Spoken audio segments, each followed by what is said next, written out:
All right, so welcome everybody who's able to join us this morning.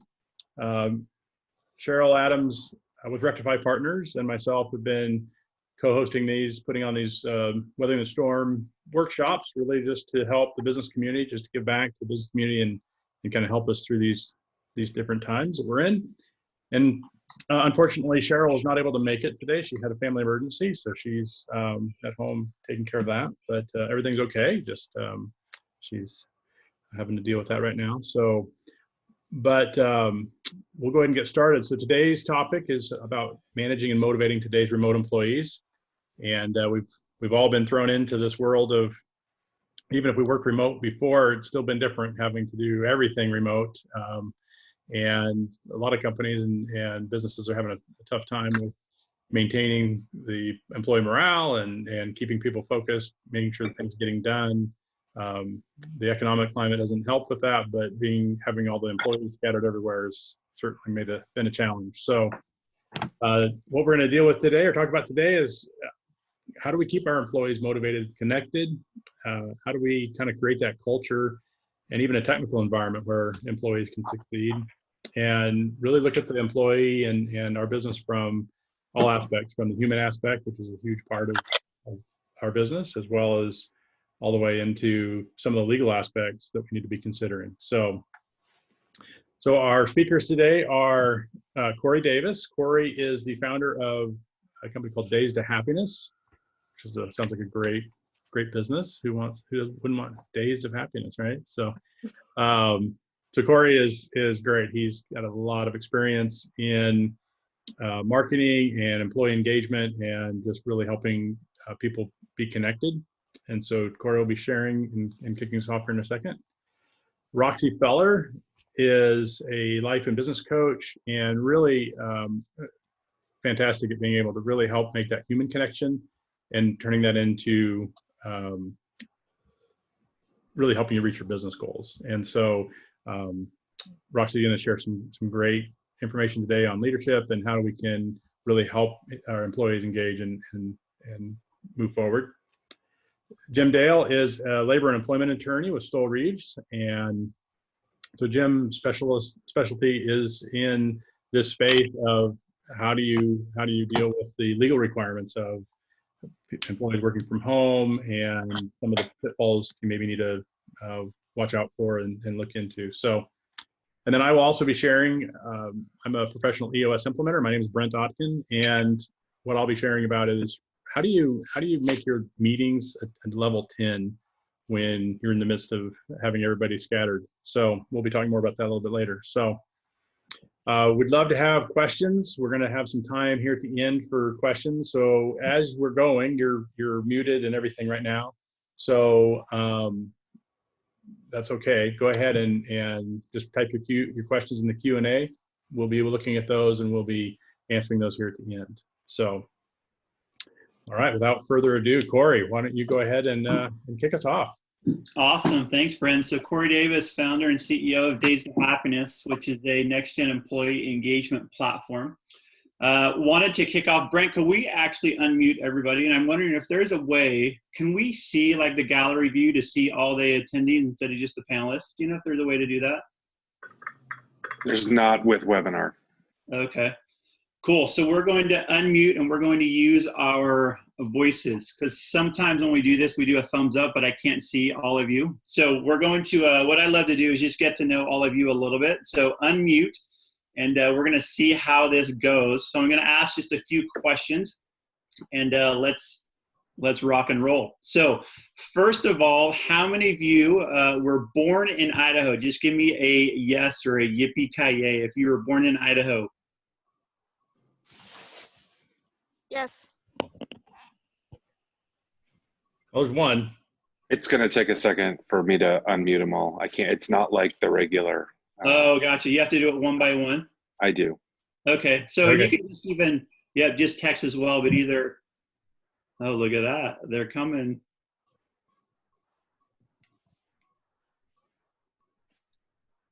And you can also just chat it as well. Yep, and some of you don't have a mic on, so Those of you that were born outside of Idaho, where were you born? Just shoot it out. Miami. Oregon. Oklahoma. Missouri.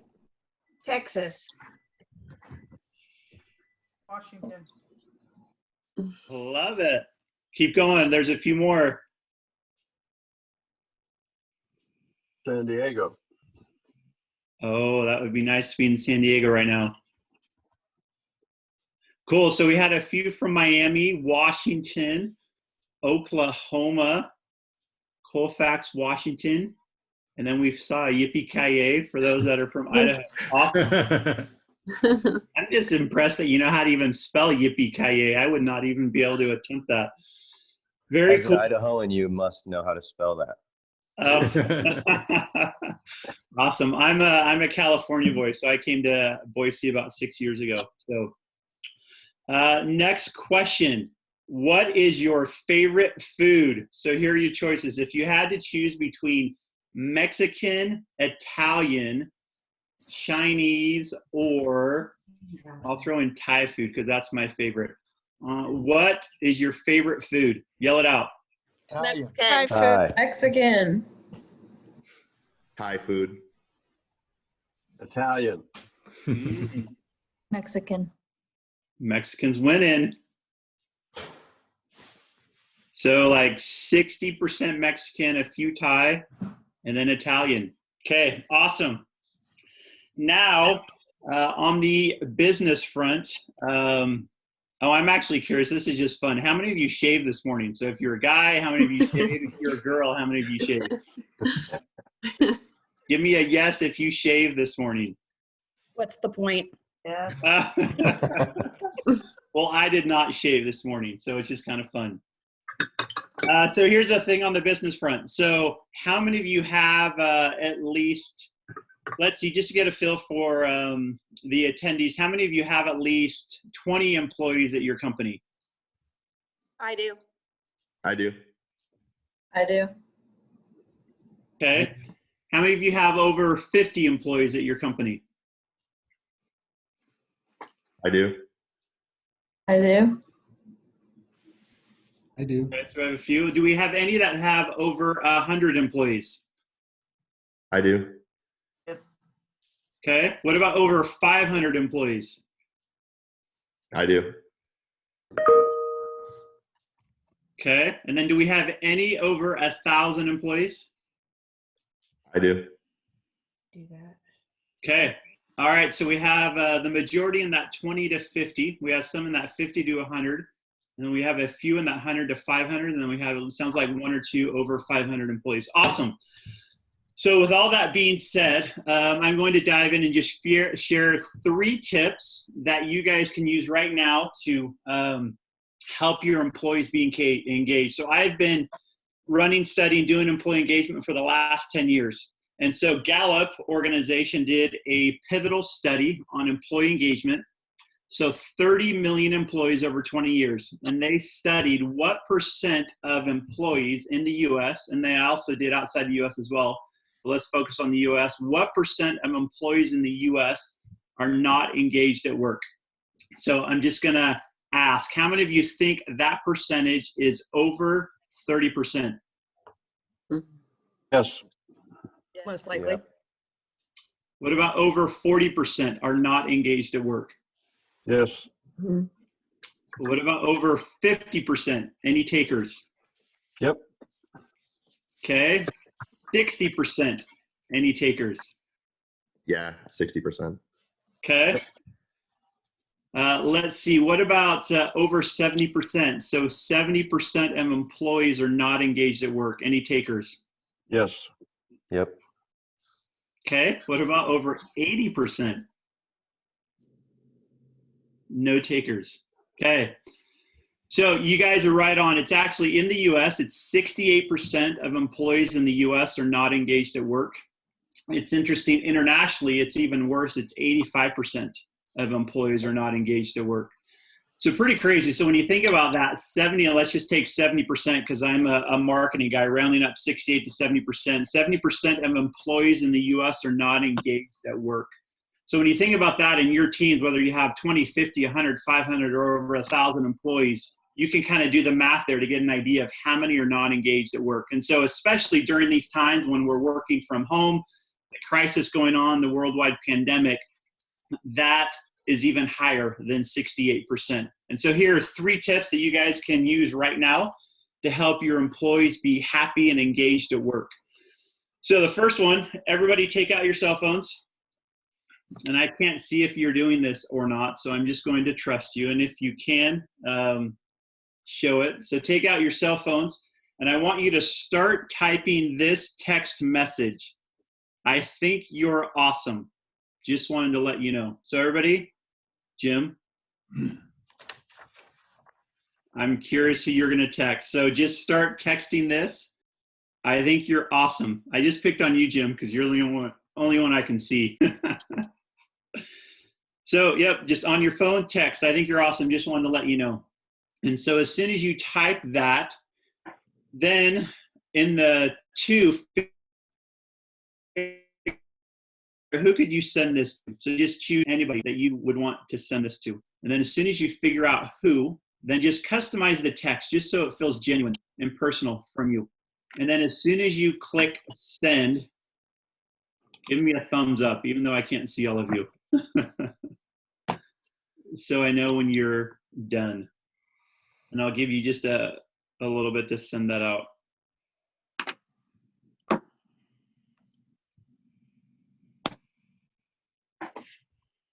Oh yeah, good idea. You can just chat sent once you've sent it out. And once we have the majority of you, then we can move forward. You didn't realize webinars could be so interactive, or Zoom calls, right? Crazy.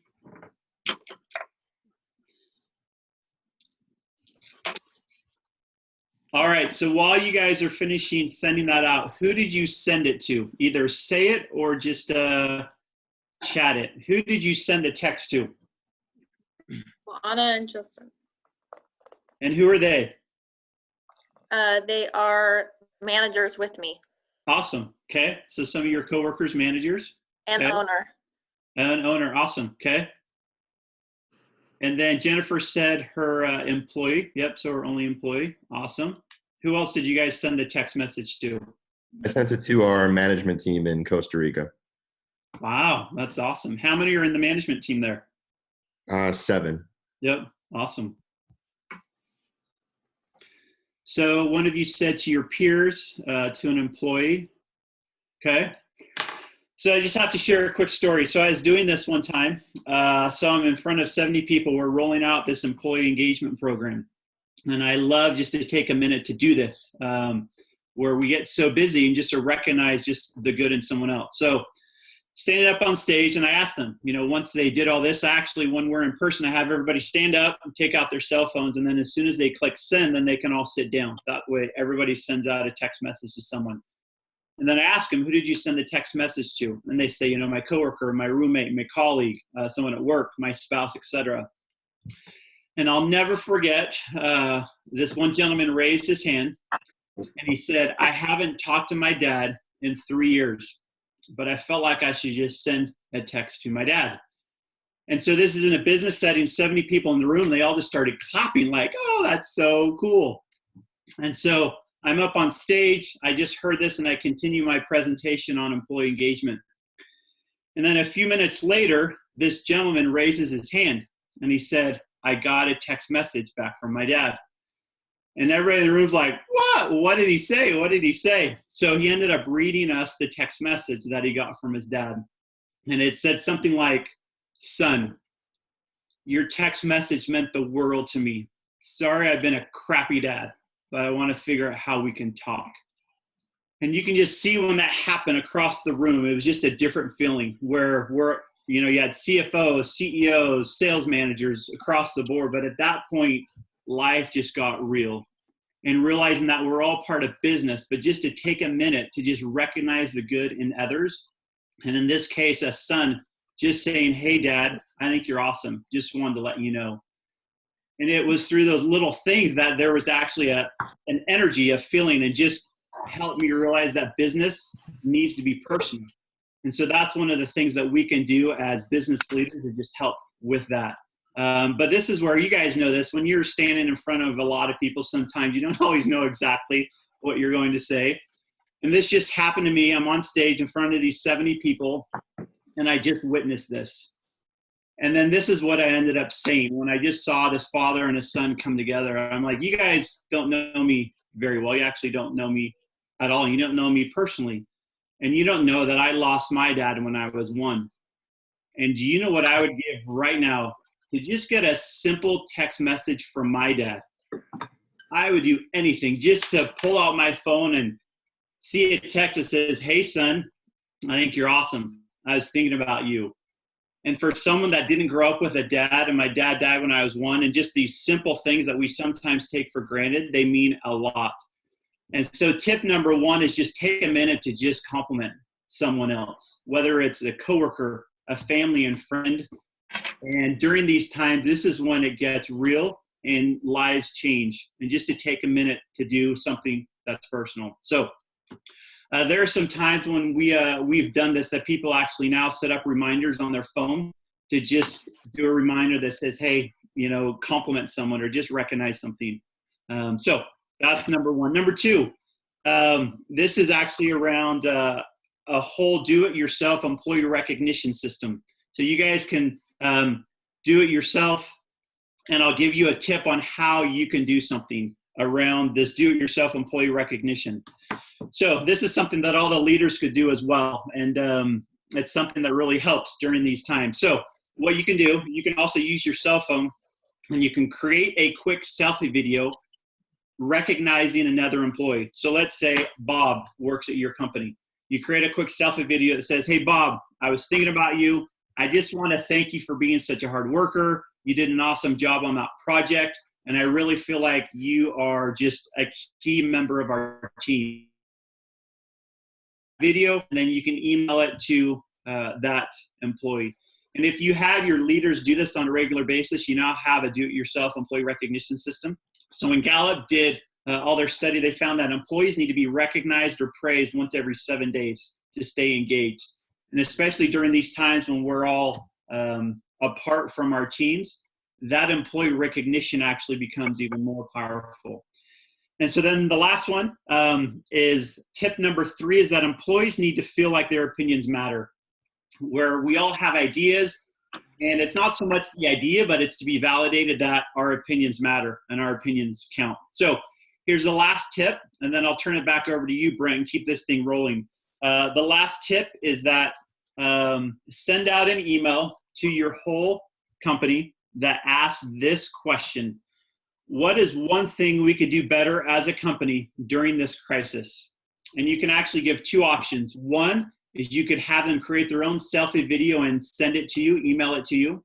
And when they do a video, they're more passionate about it because they're being seen, and you can share that with the leadership team. Or they can simply respond to the email, just reply with your answer. And so that's tip number 3, where you can actually get the opinion of your employees and they feel validated and that their opinion matters because they do. So those are just 3 easy tips. 1, compliment others. 2, a do-it-yourself employee recognition system. And then 3, the way to allow your employees to help their opinions to matter. So those are just a few tips to help. I live and breathe this world of employee engagement, and it's incredible what we can do to really make a difference in the employees' lives. And we all know when employees are happy and engaged, it helps each other, their teams, and businesses thrive.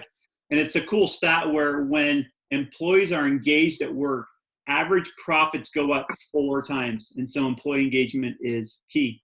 So with that, Brent, I'll turn it back over to you. Awesome. Thank you. That's great, Corey. I love the interactivity and being able to just connect with people real time like this, and some looking at the chat, some neat stories coming back of how that's connecting with people. So Roxy, let's turn it over to you, and love to hear more about kind of dovetailing off of what Corey was talking about, just really how do we help our employees and help be more productive. Okay. Hi, guys. So Roxy Feller here. I'm a mindset, confidence coach, and speaker. Super thrilled and honored to be able to share some information and hope it adds value to you guys. So if I had Brent and Corey's phone numbers, I just want you guys to both know that I would text you and say, I think you're awesome, because I think both of you are awesome. So kind of piggybacking on one thing that Corey said, I had no idea that 68% of people are not truly engaged in the workforce. So obviously that number is accurate. They've done studies on it. How do you motivate people if they're not even engaged, right? Which is kind of part of the reason why we're here. It's like now we got a double whammy against us because we're at home, they're not engaged, maybe not feeling motivated. I do know that from my own personal studies working with clients, businesses, and even myself, and then also studies, although I don't have exact numbers, that people who feel valued and people who feel happy are the best employees that you can have. And if people feel valued and if people feel happy, they're going to be motivated. They're going to want to follow it on a sword for you. So I'm going to share a little tip with you guys today that I think can truly drastically change your business. And it's more on the one-on-one individual level. For some of you that have 1,000 employees, which holy cow, that's a lot of responsibility. Good for you. And a way to be, you know, a 10Xer to get to where you are in life, that you're managing or have 1,000 employees. So obviously you could not do this for 1,000 employees, but you could do it for your leadership team and it could trickle down. So I don't know if you guys have heard about the book called The 5 Love Languages, but now there's a book out by the same author, and the book is called The 5 Languages of Appreciation in the Workplace. And I would encourage you to write that down. The 5 Languages of Appreciation in the Workplace. I'm going to share with you what the 5 languages are. And for the 5 love languages anyway. This is a brand new book. This book is relatively new. And you can order the book now. There is a test that you can take that comes, you know, I think it's like with Strength Finders, there's a number that you can take to find out, you know, what your appreciation language is. But the 5 love languages, which we're going to use an example for this, are quality time, words of affirmation, acts of service, physical touch, and gifts.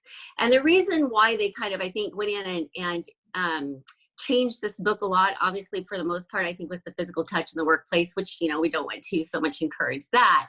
But I want to give you an example that if you can get to the point where you can connect to your employee, your leadership team, your management team on a way that's not normally done in the workplace, I am here to tell you it can absolutely transform not just their business, but your business, because you're going to start communicating to them on the level where they feel valued, they feel appreciated, so ultimately they're going to be happier. So let me just give you an example. Let's say that we have Mary and Roger, and let's say Mary's appreciation language at work is quality time. She feels the most appreciated,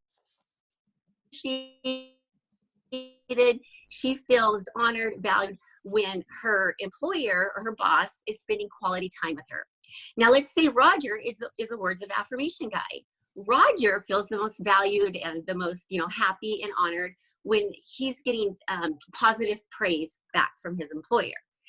But usually we appreciate, we praise, we love the way that we feel loved innately, not so much the way the person does. And this is in personal relationships as well. So let's say that I am the supervisor for Mary and Roger. And let's say that my primary language is that I am an acts of service girl, right? I'm always liking to do nice things for people. And I love it when people are doing nice things for me. I feel valued, I feel important, I feel like honored, and which motivates me. But what happens in leadership, and on the home front too, is that because we tend to lead and we tend to love at the level or the version that we are, we disconnect with people.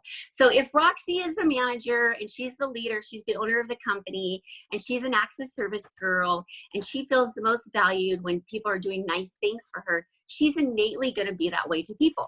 So if I'm trying to connect with Mary, who's a quality time person, and I just always want to do nice things, I bring her a coffee, and Roger is a words of affirmation person, Roxy's not a words of affirmation person. So Roxy's not getting Roger those strokes of affirmation that he needs, like, hey, buddy, you're doing a great job.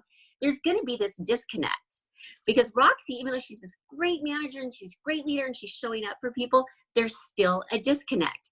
So if Roxy can learn to speak the language of her employees or her leadership team, I can guarantee you they're going to feel so much more valued. And the more valued they are, the employees are, the happier they are. They're going to be motivated on their own, because this whole conversation, this topic it's kind of an oxymoron in a way. You can't motivate people. People have to be motivated on their own. That's but true. You can do things, right? You can do things to help them feel that motivation, to help them want to fall on a sword for you, to help them want to show up, and not just show up, but be engaged. So I would encourage all of you guys to really check out that book. I do a lot of one-on-one coaching. Every client that I bring on, I have them take that quiz, because I need to know at what level that I can connect to my clients in a way that maybe not be the way that I speak. So I don't want to out coach them. Like, you guys don't want to out manage. You don't want to out lead. You want to meet them at their level. And so this will be super pivotal if you can, put this into implementation for the workplace. Another thing is setting productivity goals. And here's the thing: follow up, follow up, follow up. If you're setting goals for them and you're taking the time to follow up, and how I would suggest doing that, and of course it's going to be different with the amount of employees or leadership team members that you have, is weekly one-on-one meetings. The reason I think my clients are so successful is because I'm meeting with them on a weekly basis. There is that accountability. They know that there's someone in their corner. They know that there's somebody that's watching. Are you doing what you say you're going to do? How impeccable are you with your word? Not just to your company, not just to your goals, but to yourself. So I think that's super important. And then the people on your staff, that quality time is their appreciation language. Oh my gosh, you're going to see productivity go whoop, skyrocket.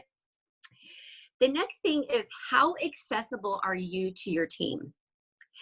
Are you wanting them to get back to you right away, but maybe you're not getting back to them right away?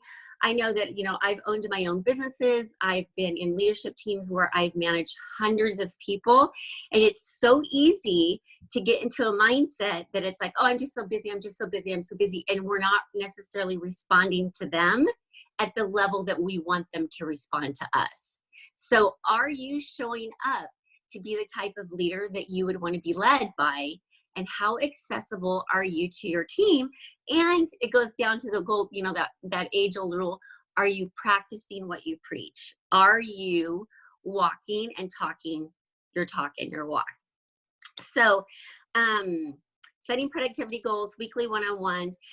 I think too, if you bring in the human side of this, of what's going on right now with the coronavirus, I think and I feel that people are just needing to know that they're safe, and do we know that completely, like that they're not going to lose their job tomorrow? We don't know that, but I choose to not live in places and create assumptions and stories in my head.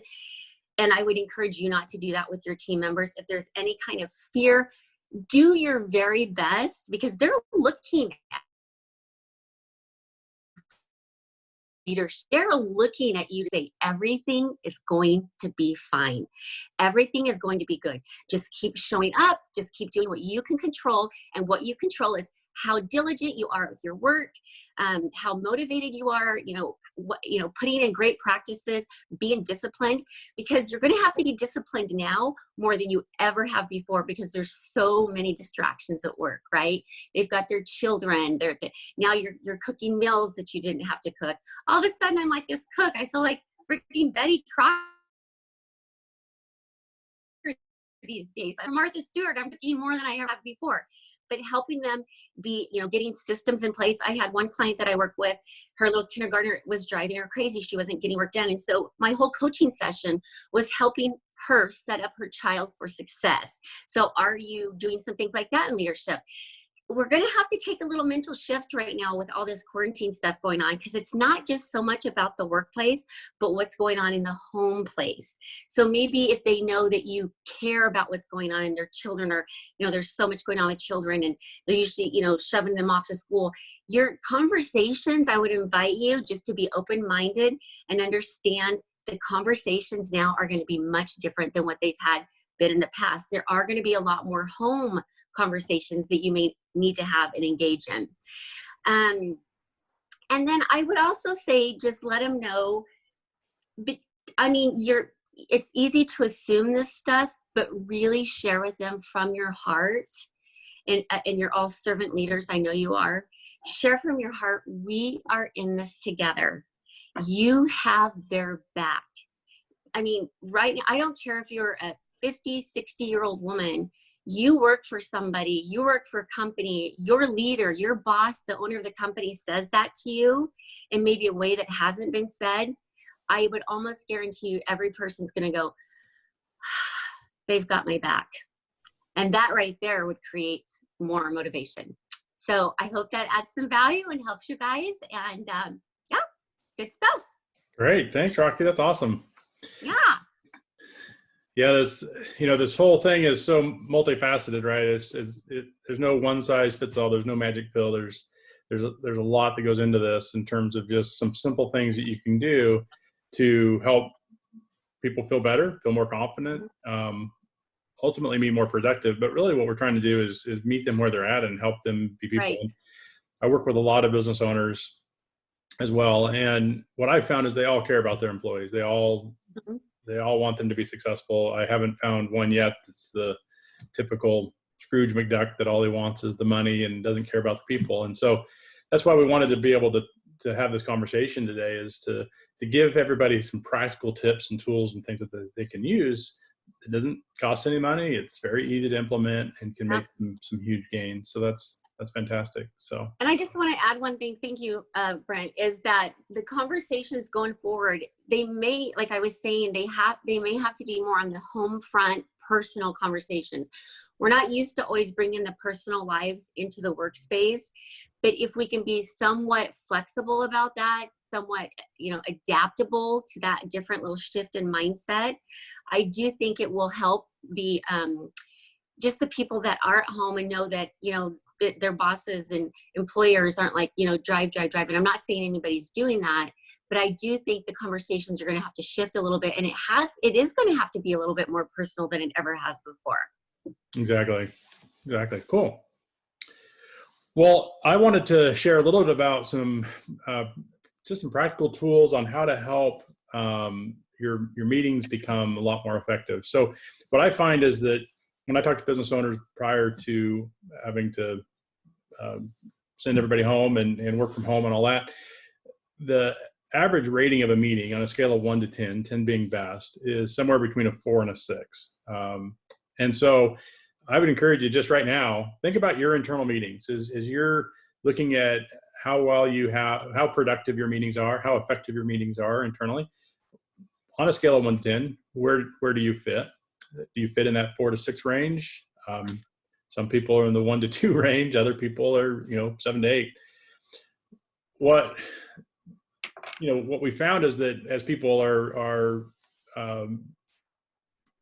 our whole process has been disrupted, if you will. People are remote. We're using new technologies that we probably haven't used that much before. We're all on Zoom and we're all talking from our homes, and it's all normal right now. We're fine with doing that because it's the way it works. But it breeds some challenges. And so those 4 to 6 ratings have probably only gotten worse, I would imagine. But even if your meetings are a 6, let's just give you the benefit of the doubt. We really can't afford right now to be having a level 6 or a mediocre internal meeting. We really need to be executing really well.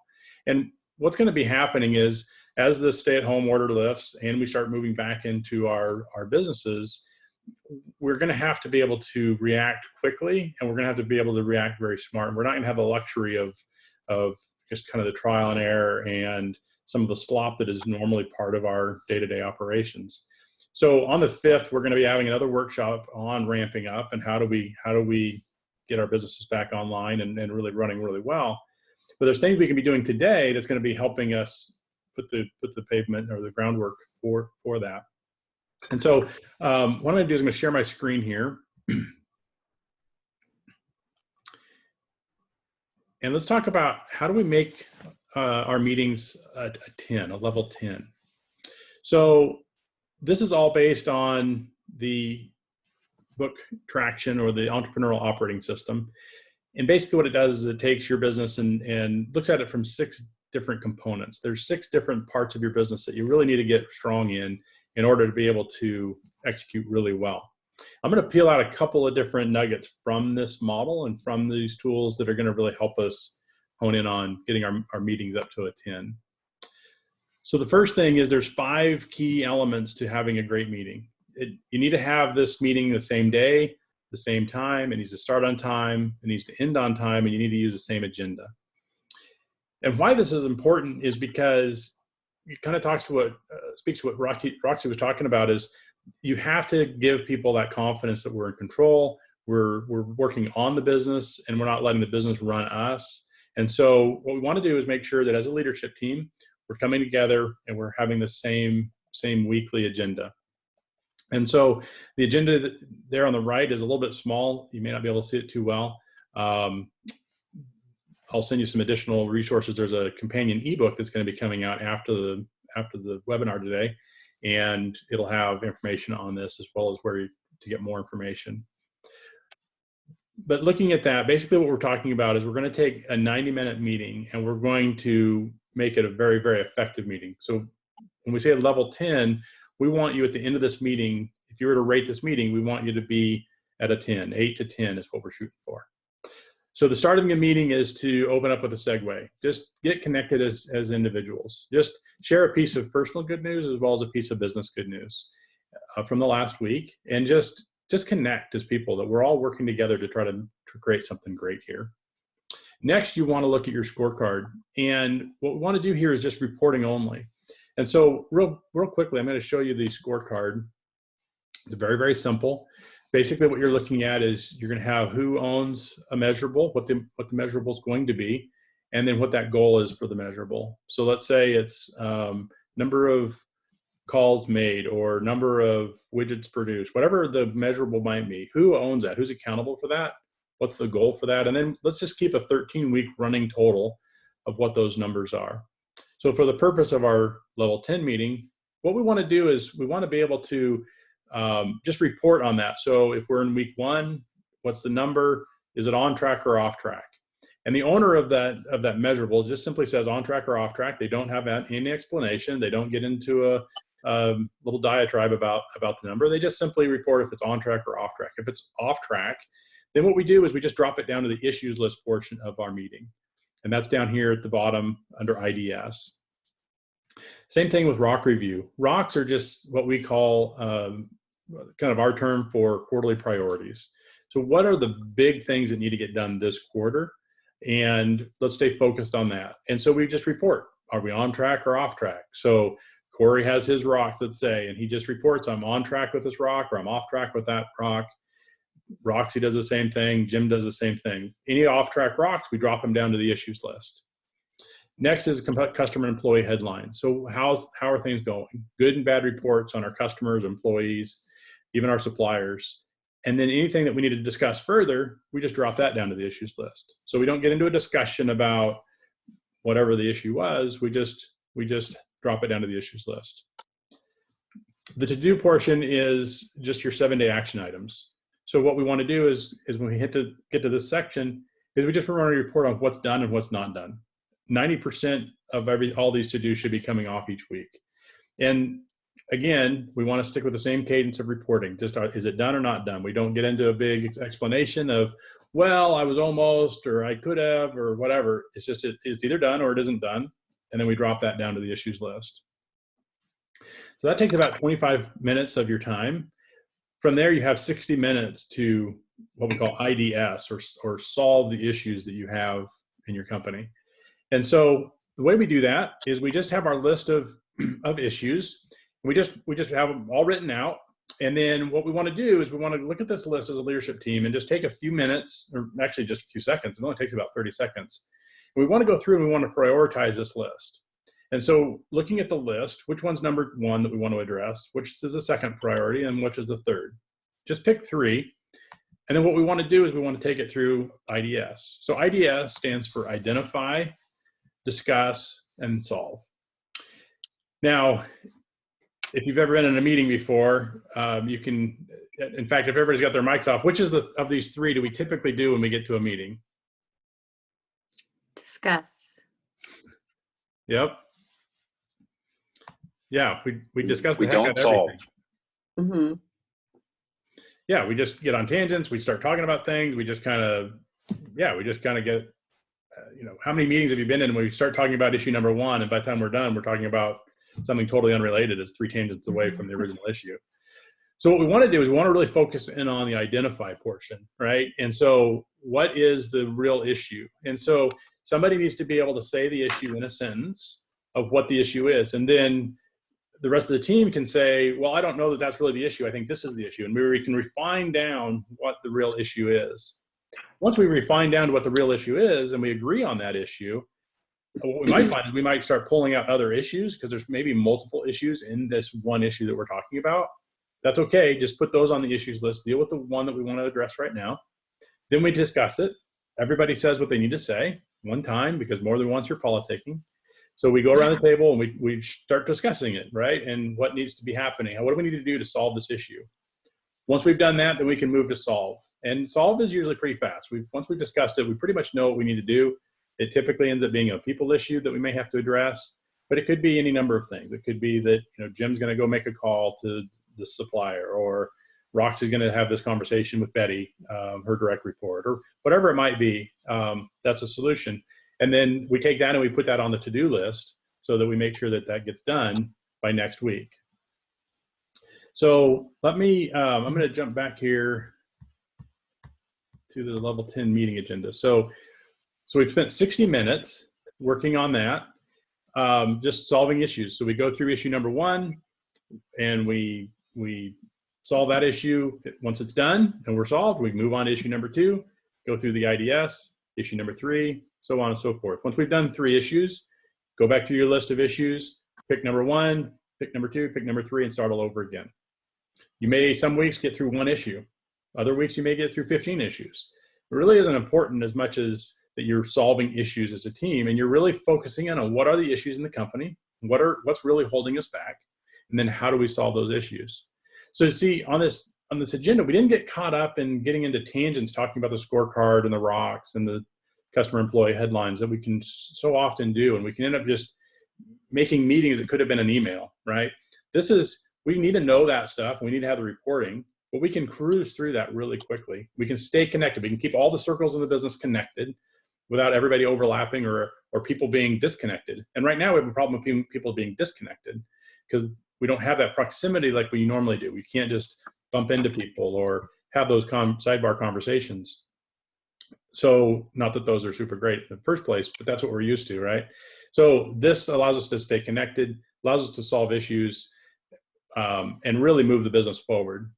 Now, we want to make sure we end on time because we don't want this to bleed over into other meetings. And so it's important that we make sure that we stay on track. So the thing we're going to do next is make sure we move to conclude at 5 minutes to the end of our meeting. And so basically what we're going to do is we're going to recap the to-do list, say, okay, Jim, you said you were going to make this call to this supplier, and Jim's going to say, got it. And Roxy, you're going to talk to Betty about this people issue. Yep, got it. Or she's going to say, no, I thought Corey was doing that. And we can have a conversation, right? But we want to be clear as to what the action is for that week. So then when we come back next week and we ask Jim, did you were going to make the call to the supplier? And Jim says, done or not done, right? But see, we can make sure things are moving. Nobody has to be the heavy. We can have accountability and discipline, and yet we can still, it's not a very uncomfortable, weird thing. We don't have one person that's having to be the dictator of that and trying to drive all that accountability. And then the last thing is very important. We want to rate our meeting. So on a scale of 1 to 10, 10 being best, everybody goes around the room and rates the meeting. We're looking at between an 8 and 10. If we get anything below an 8, we really want to understand why. So we want to understand what is it that's causing us to have something less. And so we want to make sure that, if it's somebody rates it a 6 or a 3 or whatever, then we can talk about that. So if Corey says, yeah, I rated a 5. Why? Well, we got off on a topic. We didn't follow the agenda, whatever. We can self-correct. So it's very important that you rate your meetings so you can self-correct yourself to get it up to a level 10. So that is how a really quick and easy way to bring your meetings up to a level 10. So if you have any questions on that, put it in the Q&A. We'll try to answer those questions here at the end. But to keep things rolling so we can make sure that we do end on time, Jim, I want to switch over to you. We want to really look at, okay, now that people are having to work remotely and we've had to do things very fast. Sometimes when we do things fast, we don't necessarily do things well, and we could put ourselves at risk. So there's a few things you wanted to address on remote employees and some of the things to consider there. So take it away. Well, thank you, Brent. I really appreciate the opportunity to be here this morning and share some thoughts with folks. I can't tell you, I feel like for the past several weeks, I've done nothing but read regulations on new laws as they come out each day, or try and guess at what sort of regulations are going to come out each day, and try and answer questions as best I can without having the full complement of authority that we're so used to working with. This is a very welcome break from that practice that I've been having in the last few weeks. I also want to thank my co-panelists for their very positive and uplifting comments. I think that what you'll see as I talk about some of the liabilities that come or are associated with working from home, they fit very nicely into what you've heard earlier today, which is providing affirmation, communicating with your employees, letting them know what's expected of them, despite the fact that you don't have that regular communication, that regular personal interaction that you would typically have if they were all working with you at the office. I think that many of us didn't expect to be in the position we're in, certainly, at the beginning of the year. Many of us probably have never experienced having a large cohort of our employees working from home. And so there are a number of policy considerations or other legal considerations that you want to be aware of when that actually takes place. I won't ask how many of you have actually drafted work from home policies. Those are important. It's not required. But from my perspective, it is the most effective means of communicating to your employees what's expected of them. And as we've heard earlier today, employees, they crave that sort of information. They want to know what's expected from them. Your managers or supervisors want to know what it is they have to communicate to their employees, what standards the company is looking for. And again, your employees definitely want that information. So if you haven't adopted a policy, I would consider maybe now adopting one or looking at your existing policies to make certain that there aren't problems with the circumstances that you're in currently. There's, as I said, no legal requirement that you adopt a work from home policy, but many employers have done that. I think if you were to adopt a policy or to communicate to employees about working from home, one of the first things that you want to tell folks is that when working from home, other existing company policies can't be ignored. So in other words, what might be appropriate conduct or inappropriate conduct, pardon me, in the workplace certainly doesn't become appropriate simply because the employee is working from home. So sexual harassment policies, retaliation policies, things of that nature, you have to make sure employees understand, just because they can't be seen doesn't mean that those are very important to us. And there's a corresponding element to that, and that is to make sure employees understand that they have an ongoing reporting obligation. So in other words, if an employee feels as though one of their coworkers may have been chatting with them in an inappropriate fashion or manner, then they have or should follow the existing company policy that talks about how to report instances of perceived harassment or discrimination. Similar to that, company policies regarding accommodation continue. So if an employee needs some sort of accommodation from working from home, you're going to have to follow your traditional approaches to addressing your legal requirements for accommodating employees with disabilities. You're going to also probably want to pay a little bit more attention to those workers who may be in an at-risk category.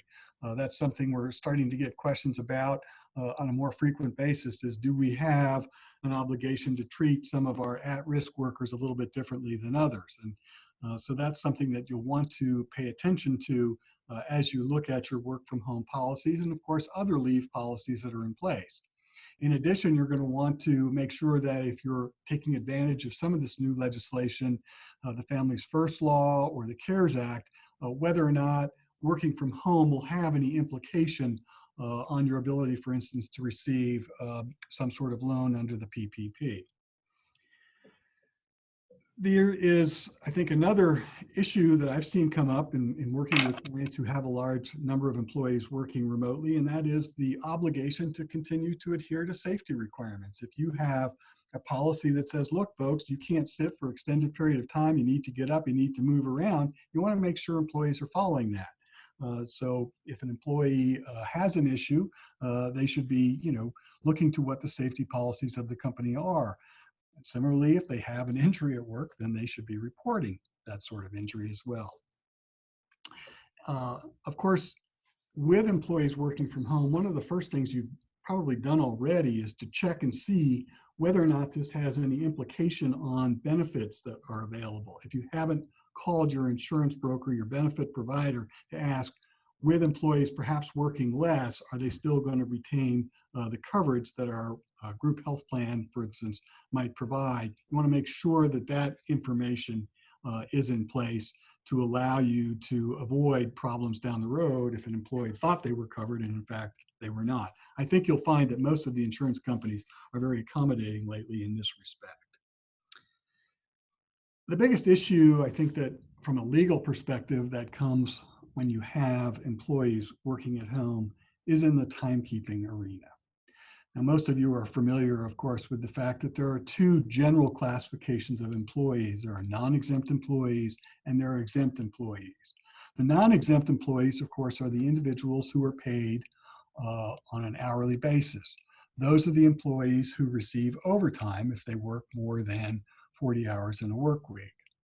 The exempt employees fit into one of several different classifications, generally professional, administrative, or executive. And they're paid a salary, and so they don't receive overtime compensation. Each of those classifications has special issues that arise in the work from home context. In the non-exempt employee, the hourly worker side of things, the key is to make sure employees understand that they have a continuing obligation to accurately record all the hours that they are working. If they don't, the burden's going to fall on you to demonstrate that the employee was actually not working. And it's a lot harder to do when they're remote than if they're in the office. Several years ago, there were a lot of lawsuits that arose out of what we call boot-up cases. A boot-up case is a case where an employee claimed that they had to expend a considerable amount of time in the morning opening the programs that were important to function as an employee on their computer. If you're a large employer, even just a few minutes of time each day spent in a boot-up activity, which could be compensable, could result in a big change in the amount of money that's owed to the employees. And so employers who were not tracking employees coming in and booting up for work face these large class action or collective action lawsuits alleging that they had been underpaying their employees. Well, with employees working from home, it may be that the computer they're working on takes longer to boot up in the morning. You want to emphasize to your employees that, look, as you go in, as you start work, to begin to recognize when it is you started to work and accurately record that time. You know, I'm often asked, well, gee, if we tell employees, for instance, that they're to record their time and they don't, does that get us out of hot water? Or alternatively, people will ask, you know, we tell employees not to work overtime without written permission. And unfortunately, no. The fact that you have a policy that tells people that is not going to get you out of the legal obligation to pay the unpaid wages. What it really means is you have to begin managing to the employee that's having a problem with that. It goes back to communicating to the employee, bringing to their attention the fact that they should be paying attention to their timekeeping practices, that things need to change. And if, of course, they don't follow suit, then it may be necessary to impose discipline. So with the non-exempt employees, the key is make sure that they accurately record all the time that they're working. With the non-exempt, pardon me, with the exempt employees, the issue is a little bit different. Of course, exempt employees have to be paid a salary. They have to be paid a weekly salary. And if an exempt employee performs any work in a work week, then they're going to be entitled to receive their salary for that entire work week. So if you tell an employee, for instance, that in this particular week, we're not going to have you perform any duties, but that employee actually is checking emails and only responds to one work-related email, they've performed work in that work week, and they would be entitled to their salary for that particular work week. Now, there are, of course, some exceptions to that rule, but the key point, again, here is to make sure that you're, acknowledging or informing employees that they have to, if not work, not work. They've got to put the phone down. They've got to stop checking emails, things of that nature. And if they are doing that, then they need to let you know so that you can pay them appropriately. I think that even though, we typically don't ask our non-exempt, or pardon me, our exempt employees to record their time, sometimes it can be helpful when they're working remotely to ask that they do maintain some kind of record. That won't necessarily transform them into an non-exempt employee if you ask them to record their time, but it certainly helps you to track what might be owed to them. If you're going to be changing compensation with employees working from home, of course, you have an obligation to notify employees to let them know if you're going to be furloughing employees or making any changes to the schedules that they work that could affect their compensation. Please make sure that you give them a written notice of that. Employees who work from home obviously often use employee-owned equipment. And that equipment represents a considerable expense to your company. It's important as you communicate to employees about your work from home obligations that you address some of the issues that are likely to arise with your equipment being at a home location. Addressing, for instance, in advance, the fact that employees have to not be adding on software that they might otherwise be precluded from adding on their office computer at work. So make sure that they understand there's got to be IT approval before they add a game that their kids might want to play on the computer now that they have a work computer at home that's a little bit faster or seems to be a little bit better. And we're going to want to also address service and retrieval issues. I've had situations where employees who are working from home were separated, and it became very difficult to get on site and recover information or materials from an employee. So address those with an employee in advance. Let them know that your practice would be to maybe come out on a regular basis to check and make sure that the equipment is running properly. You may want to limit the use of a particular at-home device only to employees. And if so, you want to spell that out with your employees. I get a lot of questions, I think, lately about, well, do we have to pay for an employee who's using their home equipment? The FLSA really doesn't speak to this issue other than to say that if you do require an employee or fail to reimburse an employee for business-related expenses, that failure cannot bring an employee's wage down below the minimum wage. Now, I suspect that's probably unlikely given the current minimum wage, especially here in Idaho, but it's something to be aware of. I would just treat some of these expenses as you would typical business expenses. For instance, if an employee is making a lot of long distance calls from home, then you certainly would ask them to, or it's reasonable to believe that they would ask you to be reimbursed for those expenses while they're working from home. Does it mean that you have to go out though and upgrade their home network system? No, I don't think that that's something that you would be required to do.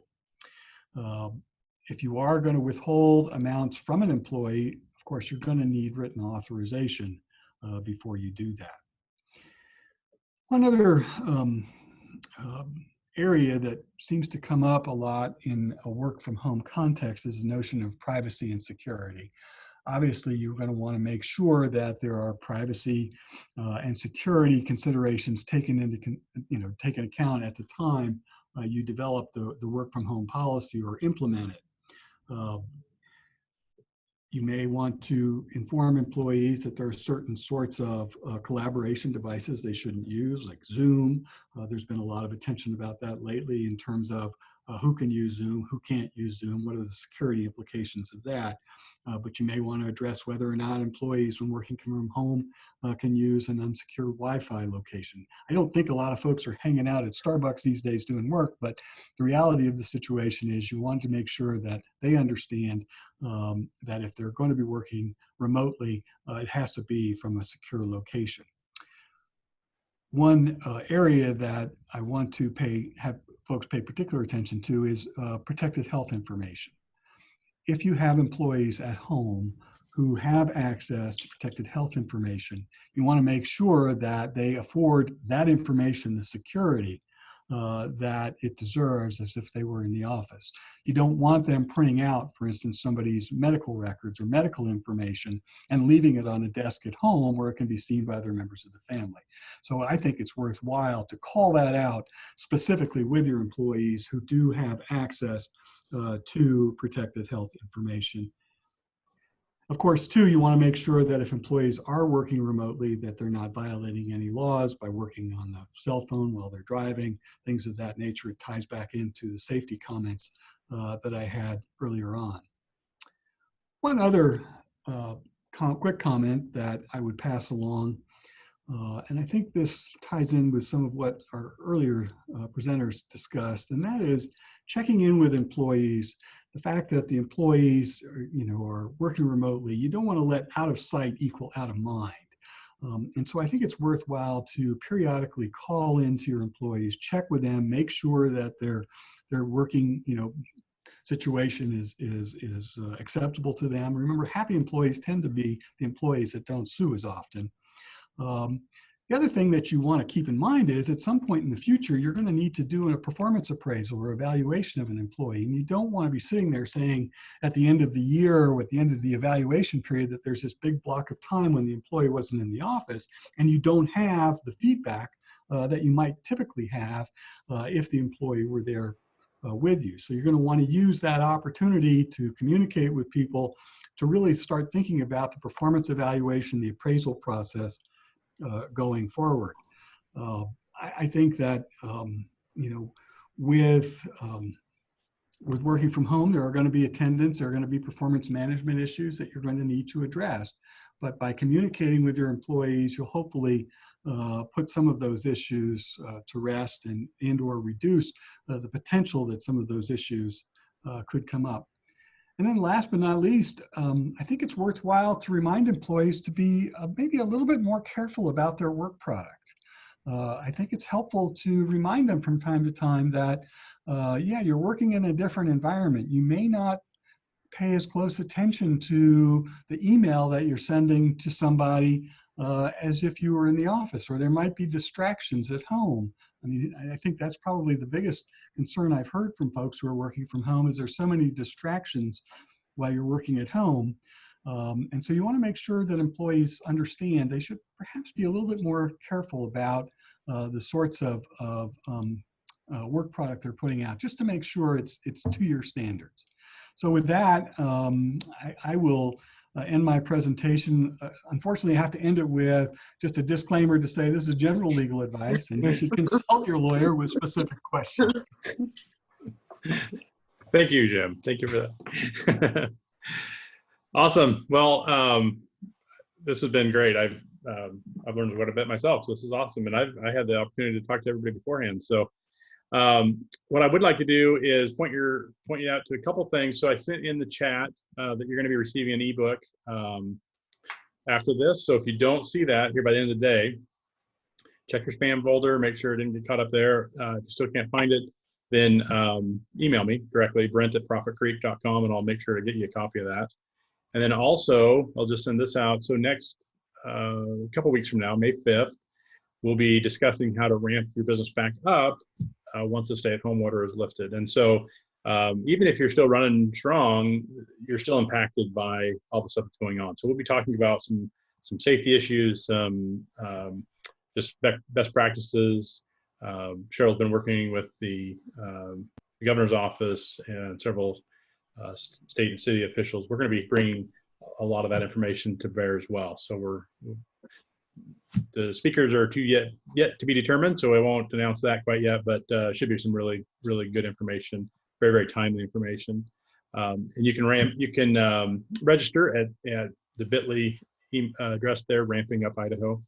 And we're using a little bit different registration platform. We'll use it off of the Zoom webinar as opposed to the Eventbrite. Eventbrite was causing us all kinds of challenges. So hopefully we won't have the hiccups that we had this morning. So, but I would like to open it up for some Q&A. So we got one here in the chat. So Michael Armstrong, Michael, you should be able to talk.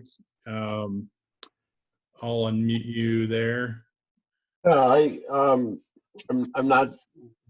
on a state agency board. I'm also involved in the Chamber of Commerce, and I'm not really seeing this for the organizations I'm involved with, but I am hearing regularly in the news where especially small businesses are struggling with getting people back to work when their unemployment benefits plus the federal benefit is more than what they can get working. And from a practical standpoint, you kind of understand that. But still, small businesses got to have some ideas on how they can get people back to work. Yeah, so I think Roxy dropped herself there. So Roxy, you lost your video, I guess.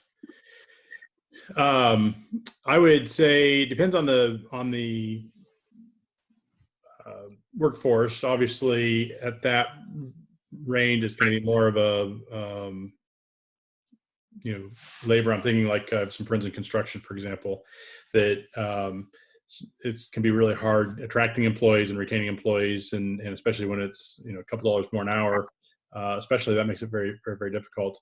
I would say though, I think that it comes back to the environment. I think Corey and Roxy might talk to that. Is this a place they want to work? Is this something they enjoy doing? And the unemployment's going to last forever, and so when that does run out, is what are their options? And so I think there's some things you can do as an employer to help attract and retain those employees. But if it's just, hey, show up, I don't really care about you, and just you're going to make this much, yeah, it's going to be really tough for an employer to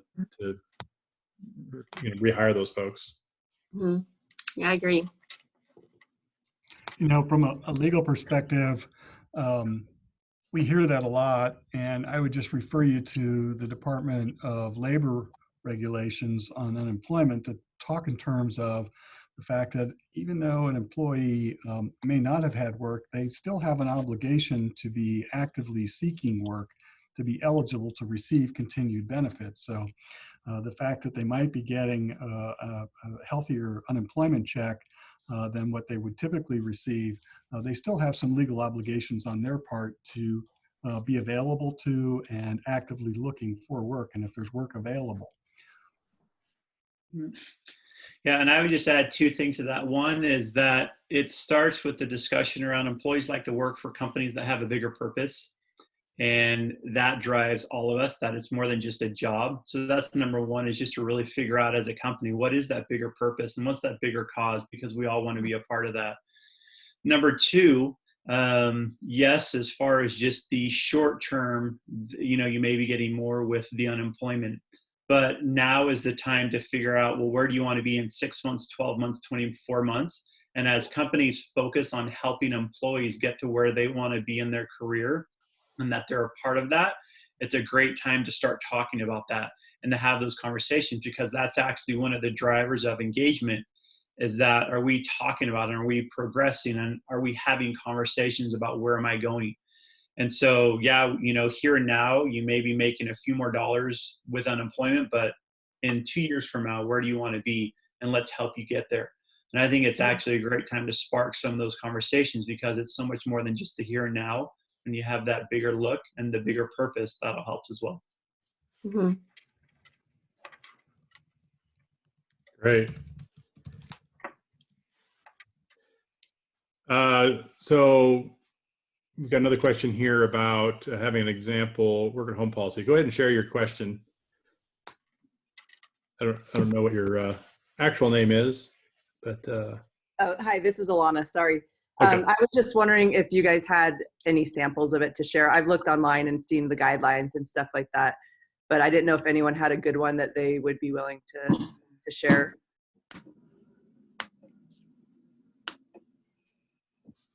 Jim, this might be more in your wheelhouse. Yeah, I think there are several available. You might, if you're a SHRM member, you might look at SHRM's webpage for some policies. One of the things we need to be careful about too is where your employees are. I didn't mention this earlier, but for instance, in California, I think if an employee is using their personal cell phone, they have to be reimbursed for that. So there's going to be some state specific issues that you want to address in any policy. And likewise, if you're in a state like Washington or Oregon that has paid sick leave, Idaho doesn't, or you're in a state with predictive scheduling requirements, you're going to want to need, or you will need to address that in any work from home policy or telecommuting policy.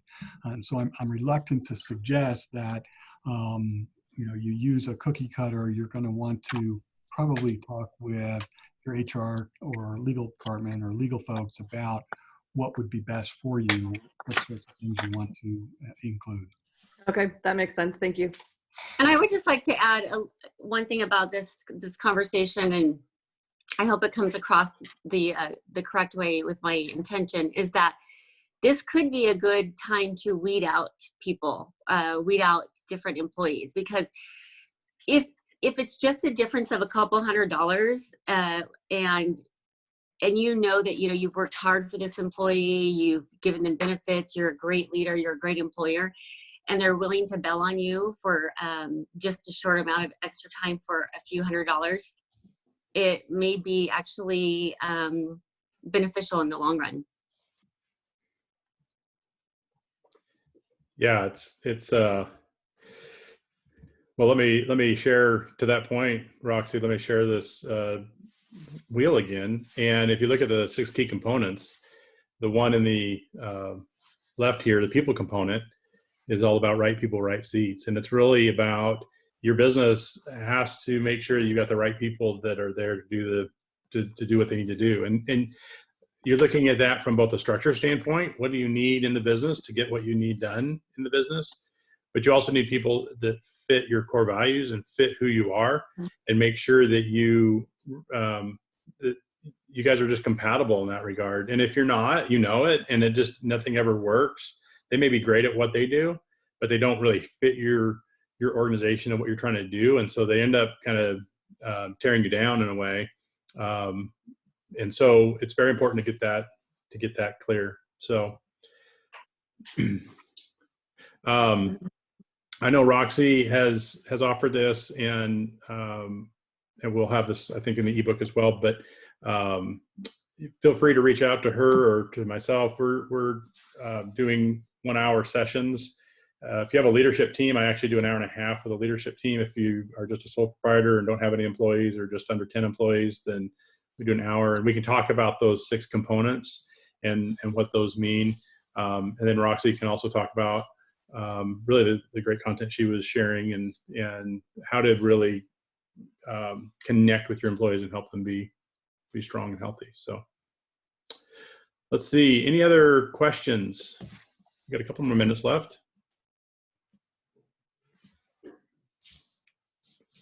Well, I would just like to say, it's not a question, but, you know, being a part of this panel with the caliber of speakers, you know, Jim, I loved listening to you. I love listening to intelligent people, and your information was very easy to understand because I do not have the mind of an attorney. So I was happy that I was able to really connect with your information, and your presentation was really phenomenal. And Brent, your information, and just, you know, I love the structure part of it. It just, because I truly believe that structures equal success, and the more structures that you can have in your meetings or whatever, incredibly beneficial, and keeps the team exactly going in the place that, you know, the end result is that you're looking for. And last but certainly not least, Mr. Corey Davis, I love just your energy and the information and how engaged you are. And so it was a true honor to meet all of you guys. So thank you for including me. Oh, well, thank you. You helped make it the caliber that it is. So I appreciate your input as well. So.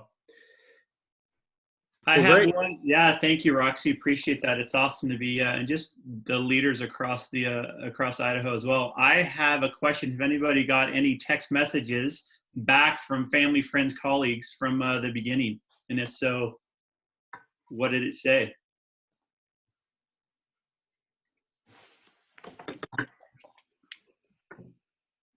You all should be able to unmute at this point. So if you wanted to share, or put it in the chat. Did we get any responses back? Oh, Meg, it looks like you got some back. Everyone you sent it to loved the text. I'm just curious what people said. That's where it gets real and lives change.